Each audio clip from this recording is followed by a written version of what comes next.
6장 브랜드 감성화.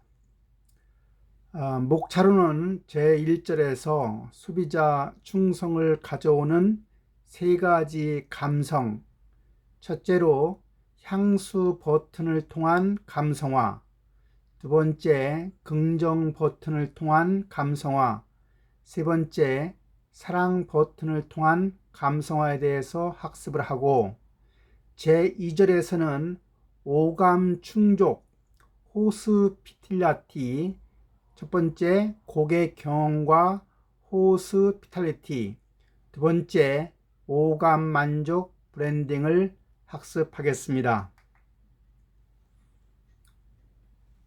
21세기는 사회가 자아내를 중심으로 객관적 정보와 논리적 사고를 중요시하는 이성적 사회였다고 하면, 21세기는 문해를 중심으로 창의성과 직관력, 경험을 중시하는 감성 사회가 되고 있습니다. 롤프 앤센은 차가운 논리와 기술적이고 합리적인 사고를 기반으로 하는 정보 사이에 뒤이어 감성적이고 비물질적인 요소가 상품을 선택하고 구매하게 만드는 사회가 도래하였다고 주장하였습니다. 치열한 경쟁의 시대에서 브랜드 차별화만으로는 소비자들에게 선택받기 힘들어지고 있습니다. 케빈 로버츠는 이제 21세기 브랜드는 이성을 뛰어넘어서 소비자와 감성적인 관계를 유지할 수 있는 상품과 경험을 만들어서 러브 마크가 되어야 한다고 주장하고 있습니다. 1절 소비자 충성을 가져오는 세 가지 감성입니다. 브랜드 감성화라고 하는 것은 충성 고객들의 형태는 고객과 브랜드와의 감정적 유착에서 비롯됩니다. 현대는 하이테크 시대이고 동시에 공급 과잉의 시대입니다. 현대 소비자들의 소비 행태에도 제품을 필요에 의해 구매하는 기능적 소비에서 기분에 따라서 소비하는 기호적인 소비 또는 감성적인 소비 패턴으로 전환돼 가고 있습니다. 이 같은 소비 환경과 더불어 신규 고객을 찾기가 힘들어지는 시장 환경에서 고객과의 관계가 점점 더 중요한 경영 대상으로 떠오르고 있습니다. 일반적으로 고객과의 관계가 감성화되면 될수록 충성 고객으로 발전할 가능성이 커지게 됩니다. 특정 브랜드에 대하여 반복 구매와 추천을 일으키는 충성 고객은 성숙기에 있는 모든 기업들의 지속적인 수익을 가져다주는 보물과 같은 존재입니다. 브랜드 감성화, 즉 오랜 기간 동안 인간의 감성적 측면이 소비자 행동과 기업 경영자의 관심을 끌지 못했던 이유는 인지가 감성보다 더 중요한 인간 능력으로 오랫동안 간주되었기 때문입니다. IQ와 인식 스킬이 리더십에 있어 중요하지만 감성 지능은 다른 것에 비해 조직 내 모든 계층에서 2배 이상이나 더 중요하다고 할 수가 있습니다.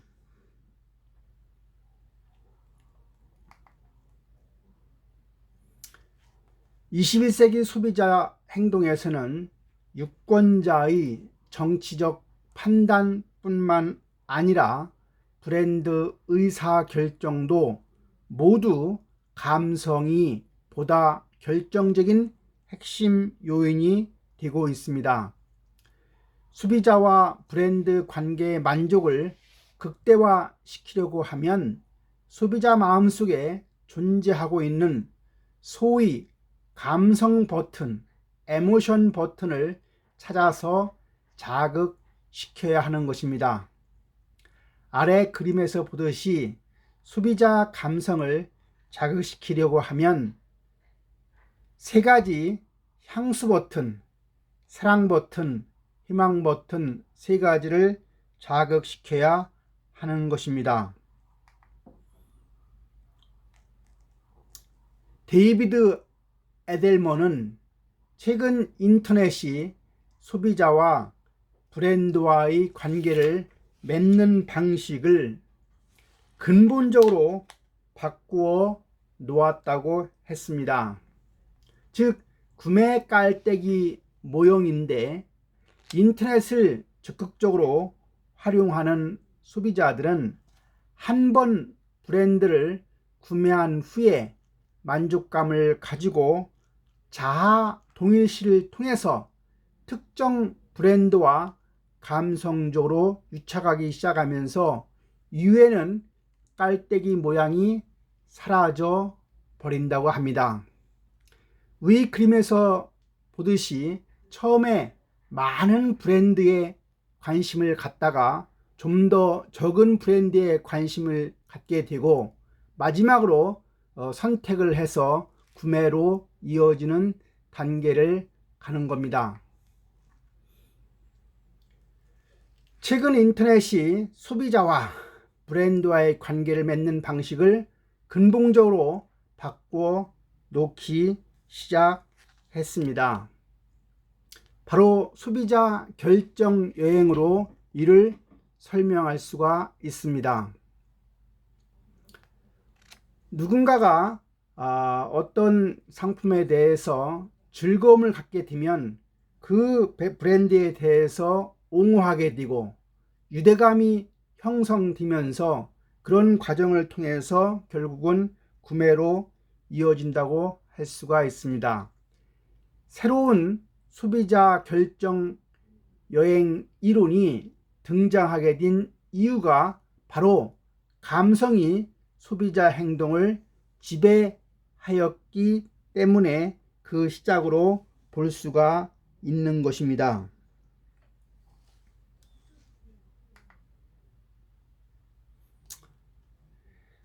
첫 번째가 향수 버튼을 통한 감성화입니다. 세 가지 감성 버튼 중에서 첫 번째가 향수 버튼, 노스텔지아 버튼입니다. 사자성어 중에 법고창신이라는 말이 있는데 이 말은 바로 옛것을 본받아 새것을 창조한다는 의미입니다. 다시 말하면 옛것의 토대를 두되 그것을 새롭게 변화시킨다고 하는 의미인데 하이테크 시대에 살고 있는 우리들은 더욱더 하이터치적인 감성 충족을 기대하게 됩니다. 즉 하이테크는 하이터치를 부르고 있는 것입니다. 감성화 작업의 첫 번째 향수 버튼은 브랜드와 소비자들과의 관계를 더욱 견고하게 하는 데 있어서 가장 강력한 힘이 되는 것입니다. 사람은 현재를 부정적으로 지각하게 되면 과거를 회상하면서 과거에 좋았던 장면을 기억 속에서 찾아내서 현재 상황을 위로로 삼는 경향이 있다고 합니다. 향수 버튼을 브랜드와 소비자와의 관계 증진에도 적극 활용하는 것, 그것이 바로 리트로 마케팅, 복고 마케팅 또는 향수 마케팅, 노스텔지아 마케팅이라고 일컫습니다. 향수 버튼은 빠르게 변화하는 현대의 소비자들에게 변하지 않는 과거의 경험을 되살려서 안정감과 정서적 만족감을 제공하는 것입니다. 일정한 패턴에 따라 도는 유행과 소비 패턴을 통해서 과거의 향수가 현재에도 충분한 영향력을 미치게 됩니다. 기성세대와 신세대 소비자의 중간 매개체 역할을 수행한다고 할 수가 있습니다. 사람들은 특히 경기 불안과 경제적, 사회적 어려움에 처하면 행복했던 과거에 대한 간절한 열망으로 향수에 빠지게 됩니다.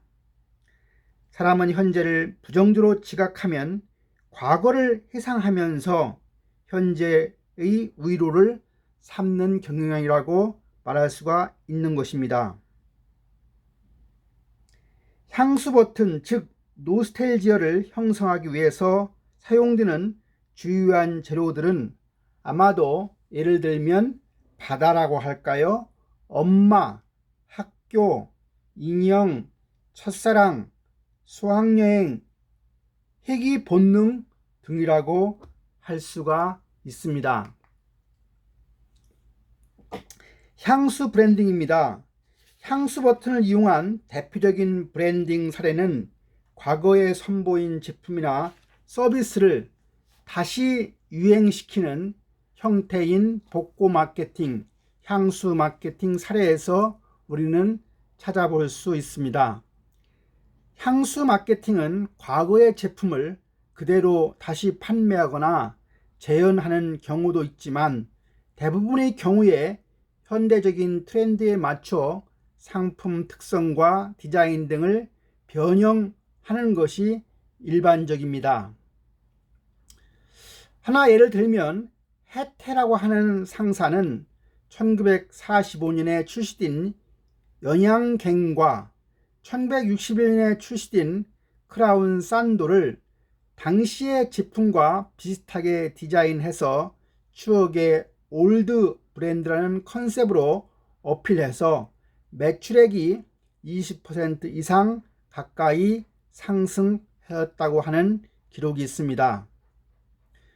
뿐만 아니라 동화 오츠카도 1917년 출시했던 나랑드 사이다를 리뉴얼해서 2010년 6월 다시 출시하였지만 이에 앞서 오란시를 리뉴얼하여 출시하면서 70년대에 사용했던 추억의 CM송을 사용해서 인기를 끌었던 사례가 있습니다. 감성화를 위한 향수 버튼은 한국 소비 시장에서 강력한 소비 집단으로 크게 부상하고 있는 7080 세대에게 안정제 같은 역할을 제공하기도 하였습니다. 과거의 향수가 잔뜩 묻은 제품 디자인과 서비스 정신을 현대적 의미로 재해석할 수 있어야 비로소 오늘날 소비자가 가지고 있는 향수 버튼을 자극할 수 있게 되는 것입니다. 다시 정리하면 과거의 제품을 그대로 다시 판매하거나 재현하는 것이 향수 브랜딩이고, 이를 위해서 현대적인 트렌드에 맞추어 상품 특성과 디자인 등을 변형해서 출시하여야 하며 문화 소비 주체로 7080 세대가 부상하면서 오늘날 향수 마케팅이 활발해졌다고 볼 수가 있습니다. 따라서 이러한 향수 브랜딩에서 나오는 향수 버튼이야말로 우리에게 안정제 역할을 수행한다고 보는 것입니다. 향수 버튼을 응용하는 전략으로는 첫째, 정을 활용하라. 여러분들 정이라고 하는 개념이 생각나면 뭐가 생각나죠? 여러분들이 그 100원, 200원에 사먹는 그 쪼꼬가 붙어있는 쪼꼬파이 생각이 나죠. 두 번째, 추억여행을 활용하라. 세 번째, 축제를 활용하라가 되겠습니다. 아래 그림을 보면 빈티지한 디자인을 적용한 틴 케이스와 시리얼을 함께 판매한 농심 갤로그의 상표가 보이고 있고요. 1920년도부터 2010년도까지 대표적인 광고 캠페인과 캐릭터로 병을 만든 코카콜라의 100주년 기념 헤리티지 에디션을 보고 있습니다. 불황과 향수 마케팅입니다. 경기 불황 속에서 가장 효과적으로 소비자의 감성 코드를 자극하는 향수 마케팅은 가요, 드라마, 대중문화는 물론 패션에까지도 영향을 미치면서 소비자와 정서적 유대를 형성하고 있습니다. 향수 마케팅은 사람들이 가장 잘 아는 것, 익숙한 것을 되살려 경기 불황 속에서 느끼는 심리적 불안과 스트레스를 치유하며 자연스럽게 소비로 연결될 수 있습니다. 두 번째는 긍정 버튼을 통한 감성화입니다. 펀이라고 하는 것은 good, fun is good. 재미가 인간의 기본적인 욕구인 것입니다. 즐거움, 즉 joy라고 하는 것은 유의 충동을 의해서 놀이를 함으로써 얻을 수 있는 긍정적인 심리 에너지입니다.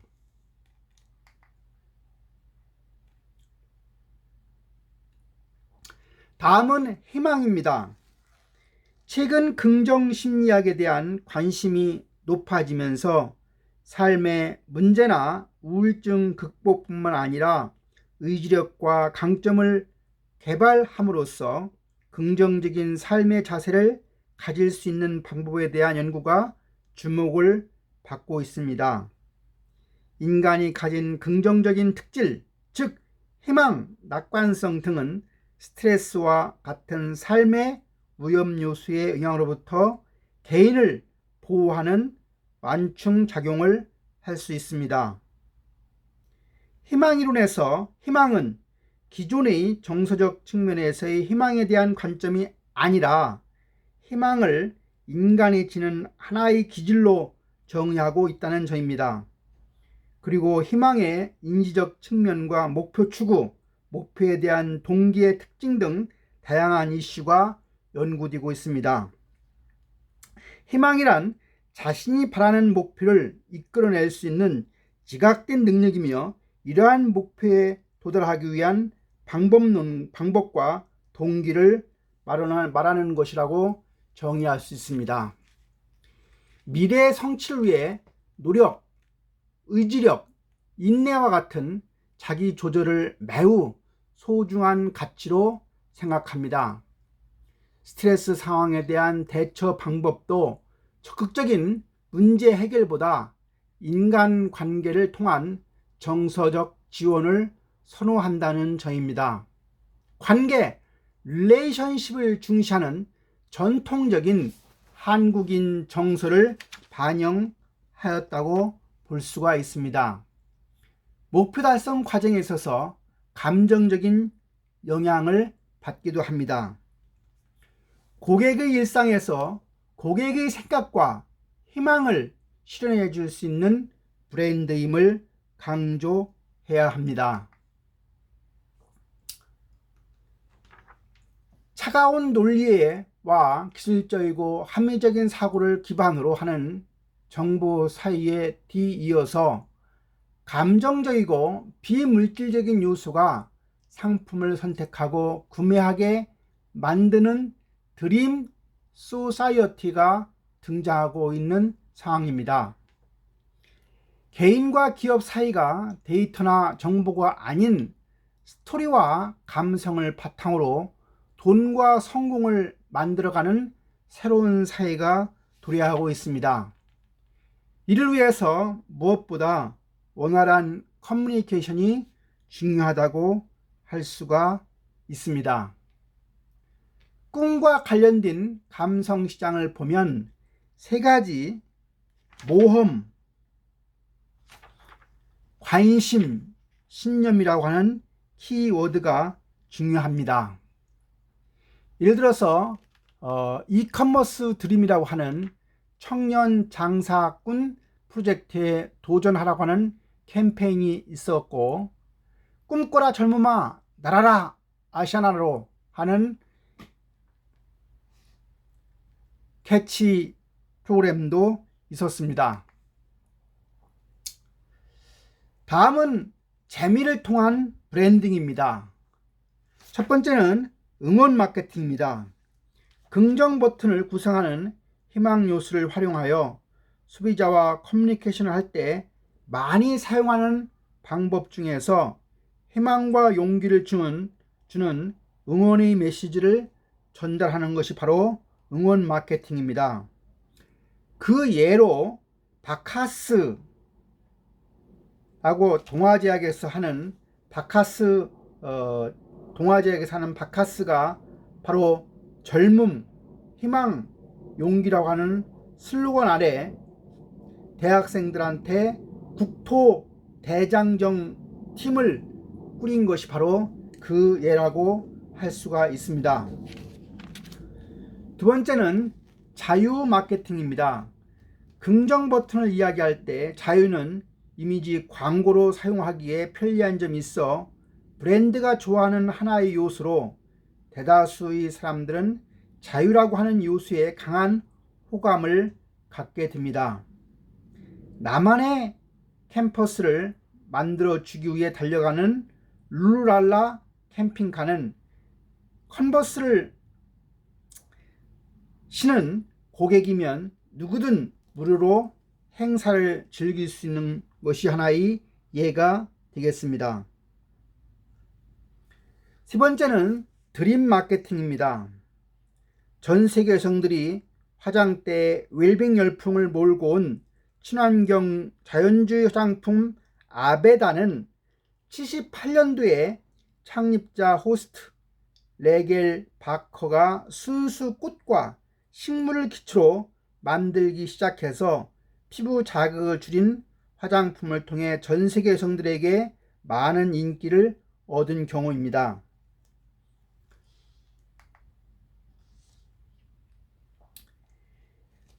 세 번째는 사랑 버튼을 통한 감성화입니다. 감성화에 성공한 브랜드는 소비자들 마음속에 러브 마크로 자리 잡게 됩니다. 사랑을 느끼는 대상에게 진정성의 징표로 남기게 되는 것이 러브 마크입니다.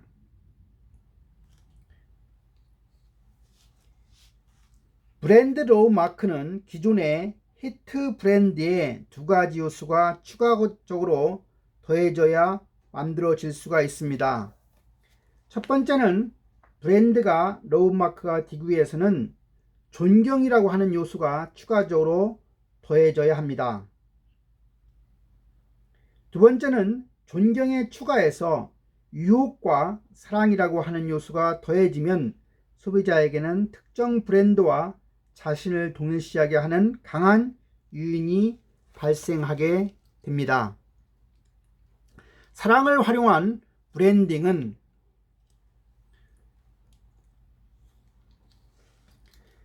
먼저 우리가 사랑 버튼을 논의하기에 앞서 가장 대표적인 사랑 이론을 좀 더 살펴볼 필요가 있습니다.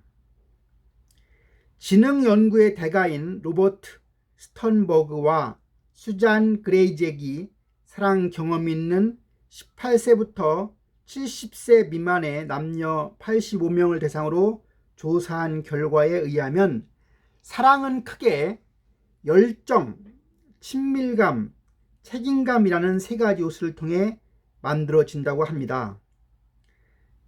사랑은 열정을 통해 처음 시작되고 지속적인 만남을 통해 친밀감을 형성해서 미래에도 함께 할 것을 약속하고 서로에 대해 앞으로도 존중하고 살아갈 것을 책임지는 책임감이라는 과정을 거쳐서 형성되고 완성된다고 합니다.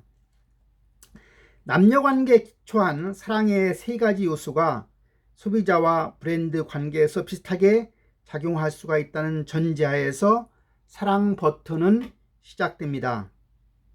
첫째는 사람에게 열정이라는 로맨틱한 감정과 신체적 매력을 통한 성적 결합을 의미하듯 브랜드에 대한 열정이란 특정 브랜드를 소유하고 싶은 소유욕을 의미합니다. 둘째는 서로 가까워지고 친숙해지는 느낌을 말하는 친밀감을 브랜드에서는 오랜 기간의 구매 경험을 통해 생긴 친숙한 느낌을 뜻하게 됩니다. 세 번째는 사랑을 형성하는 마지막 기둥인 고객과 사이에 대한 약속과 책임감은 장기적인 관계에 대한 믿음을 뜻하므로 브랜드 관계에서는 브랜드에 대한 영원한 충성을 의미한다고 볼 수가 있습니다. 다음 표는 사랑과 존경이라고 하는 두 가지를 가지고 사랑이라고 하는 것이 낮고 존경이 높으면 브랜드고요. 사랑도 높고 존경도 높으면 러브마크, 우리가 추구하는 지점이고요. 사랑도 낮고 존경도 낮으면 그냥 프로덕트로 머무는 것이고요. 그 다음에 사랑은 높지만 존경은 낮은 것은 애완, 패드라고 볼 수가 있습니다. 사랑 버튼을 통한 감성화에 보면 히트 브랜드와 사랑 유혹이라고 하는 것이 더해지면 결국은 존경으로 이어집니다. 기업과 브랜드의 시장 성과, 명성, 혁신성, 정지성 등을 바탕으로 한다고 하는 사실입니다. 브랜드에 대한 강한 스키마가 부여되어야 합니다. 작은 실수를 용서하게 하고 실패도 이해하게 만들어야 합니다. 기존 브랜드에게는 불가능한 것을 가능하게 해야 합니다. 즉 강한 충성도를 형성시켜야 합니다. 소비자는 특정 브랜드와 자신을 동일시하는 강한 유인이 발생하게 됩니다. 소비자가 갈망하는 개성, 향수, 꿈, 욕망 등을 브랜드에 입히는 것입니다. 해당 브랜드의 이성적 호감 이상의 감정을 가지게 해야 합니다.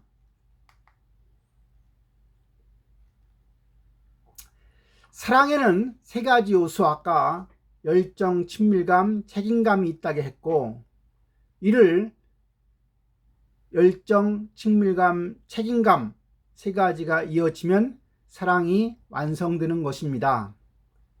열정은 처음 사랑을 느끼는 단계라고 했고요. 이것이 브랜드로 연결시키면 특정 브랜드를 소유하고 싶은 소유욕이 발생하는 것과 관련됩니다.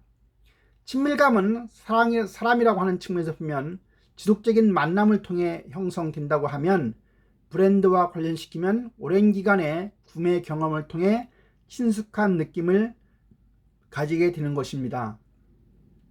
사람으로 보면 책임감은 미래에도 함께 할 것을 약속하고 존중하고 살아갈 것을 책임 갖는 것이라고 하면, 브랜드와 관련시키면 브랜드에 대한 영원한 충성도를 갖는 것입니다.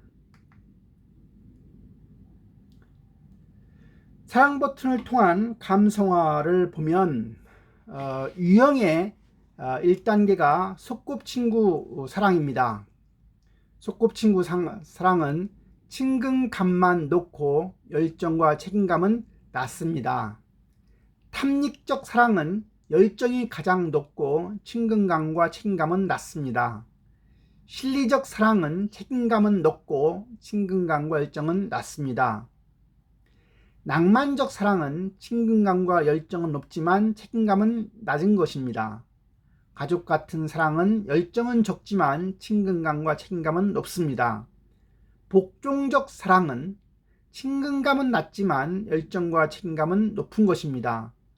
완성된 사랑은 친근감, 열정, 책임감 이 세 가지가 모두 높은 단계로 결국은 이 중에서 열정이야말로 가장 핵심적인 사랑의 요소라고 할 수가 있습니다.